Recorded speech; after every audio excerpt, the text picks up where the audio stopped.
It's very likely as a runner you're making mistakes.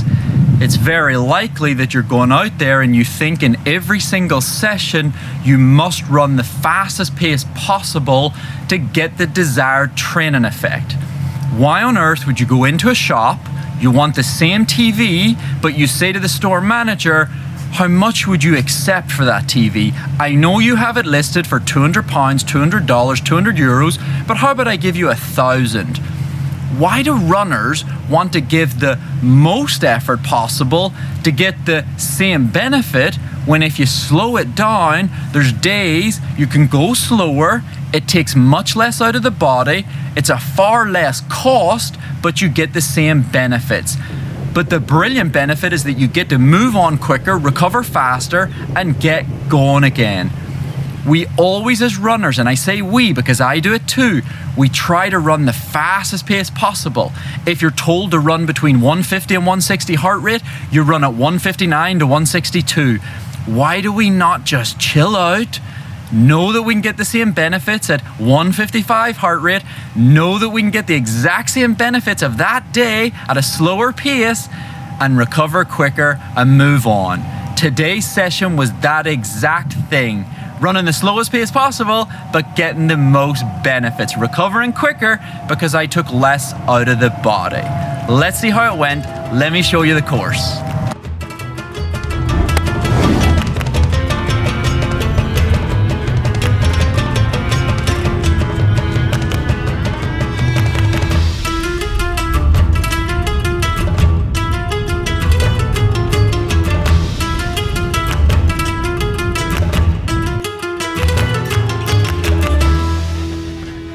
Okay guys, so welcome to today's YouTube. I'm in Istanbul, Turkey. I'm here to watch the European Indoor Championships. But now it's my turn to do my training on that road to Paris. Today's training is 5 times 2K, 30 seconds rest, and it's right at that bottom end of threshold.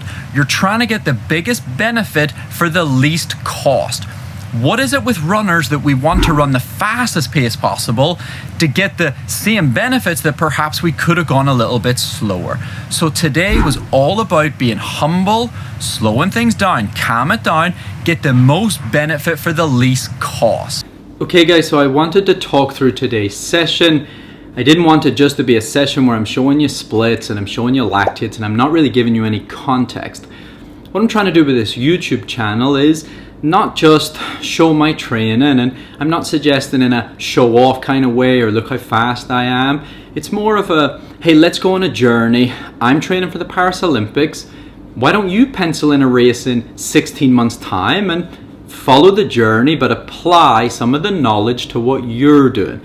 If you start to watch these videos and think perhaps I do this, maybe this is mistakes I make, and then you correct them, you'll find that in 16 months time you might be going to Paris with me, or you might just be achieving a goal in your career that you never thought was possible.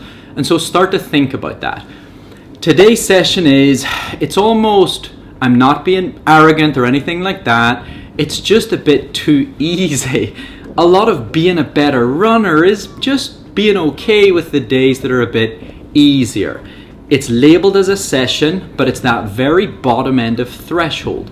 I'm doing 5 times 2 kilometer reps with a 30 seconds rest, which isn't a lot, but it helps to keep the lactate a little bit lower and under control. Lactate being that measure of, did you keep the effort at a low level where you're definitely perhaps using a good chunk of fat as fuel, teaching the body to be good at that marathon economy and not getting greedy with it. Today had nothing to do with pace. It's not a specific pace day. I wasn't trying to practice race pace. I was trying to get the most aerobic benefit at that low end of threshold for the least cost. I don't want to mix my words up. And that least cost is obviously going slower stresses the aerobic system enough. Going a bit slower stresses the body physically less than if you go faster. But going that bit slower, even though it has less impact on the body physically, as in you're not running as fast, so the force and how it beats up your body, it isn't the same amount, but it's still enough for you to get the aerobic benefits of today. I did some testing recently, some fitness testing in the lab, and essentially I wanted to take you do these fitness curves, that's what fitness testing is. You can look up lactate threshold testing. You get this nice little curve of where you're at as the speed gets quicker, like your fatigue levels obviously go up, your heart rate obviously goes up, but what became really almost like jumped off the page is that I'm better at slightly faster speeds, but I've kind of lost that ability in the middle part of the curve. And why that's important is because basically here's the curve, right? And just think of a curve, think of a graph, up axis, bottom axis. On the bottom you've got speed, on the other side you've got how much effort you're putting in. Obviously if you compared my curve to Eliud Kipchoge's, his curve would have moved on, right? Because he's going to stay at an easy effort as I start to work hard. It's that simple. In cycling, what they actually do is they do the fitness test, they see where your curve is, they compare it to a rider that would perhaps win the Tour de France, and they say, I want to get you here, from here to here. And it's that simple. Then they go about doing that. I took my curve and I realized that yes, parts of it have got better as I've got better over time, but I'm looking at it and I'm thinking, why here am I already starting to work a little bit, you know? This speed used to be easy to me.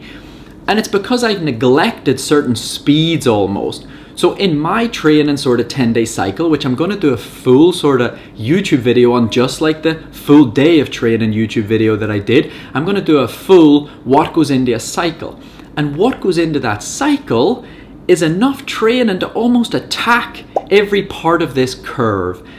Stress my body in all these ways, allow enough time to recover, hopefully they improve a little bit, and when you retest in 5 or 6 weeks time, hopefully the curve has shifted a bit to the right, which means you could now run at slightly faster paces and the fatigue and energy that it's costing you and the tiredness goes down. I will do a full video on that fitness test and what it means and where it's gone from, I think 2005 I have testing up until now. The improvements, perhaps what's led to those improvements, but we'll get to that. Today's session was those 5x2K, 30 seconds rest. I had to be almost very humble. I had to go out there. I know that as long as my heart rate's under 163, 164, I can keep that lactate under 2. But I also realized that maybe today I should just go at 158. Why are we always trying to push? Why are we always trying to squeeze every last ounce out of the pace when the reality is if I ran at 155 heart rate today, I might have got the exact, might not have got the exact same benefit, I definitely would have got the exact same benefit, because I know from testing between 155 and 164 is that 1.5 millimole to 2 area. It's a spectrum. Start realizing that these running metrics, it's not one specific heart rate, one specific pace. It's a bit of a spectrum, a bit of a range. And so today I actually probably could have been a little bit more reserved, but when I did do the lactate at the very end, it was 1.7. I probably averaged about 320 per K, which is absolutely fine. You don't always have to see progression with this stuff. You're just building layers of foundation. Why as runners are we always looking for that proof that things have progressed, you know? And you don't need to see that every week. Sometimes you just have to show up. I'm not kidding you. I had a cold shower this morning, and I knew by having that cold shower, I didn't want to, but I stood under the shower. I hadn't even turned the water on yet. I turned the water on, and it shocked me. I knew by doing that, the discipline that would come from that would be that later on that day, I'd do the splits at the right splits. There was no pace goals today. I just wanted to do 10K of volume at that accurate lactate. Start to think about this. Are you doing sessions? Are you trying to prioritize pace too much and not effort? I'm not suggesting that pace isn't important, but in some sessions, like my session today, that threshold area, that bottom end of threshold, pace was not important. The only thing that was important was that for 10K, I sat in that 1.5 to 2 millimole range and I worked on flattening that bottom part of my curve. And hopefully, if I repeat that a couple more times, my curve will move forward.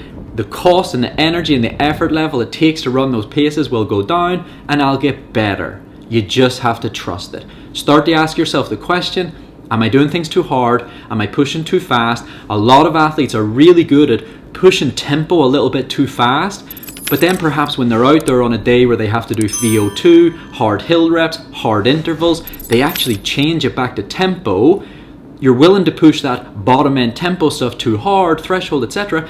But when it comes to the hard days, the really hard days in races, you're not as willing to push out a bit harder. That's the day you doubt yourself a bit. Practice both ends. Don't be afraid to slow things down. Drop the ego. Be humble. I did it today. I was delighted. I executed it perfectly. 10 out of 10. Well done. Have a think about it. Start to relate it to your own training. I'm delighted with how today went. I kept the lactate where it needed to be. It was lovely. It was flat. It was a fast pace, a little bit busy, but a good session all round. If you'd like to see more videos like this, let me know in the comments below. Like, subscribe, do all those lovely things, and thank you so much. Just for once, a build up to just be clean because I don't do stupid things and the silly mistakes I keep making. And then that'll produce a result that I'll finish and I'll go,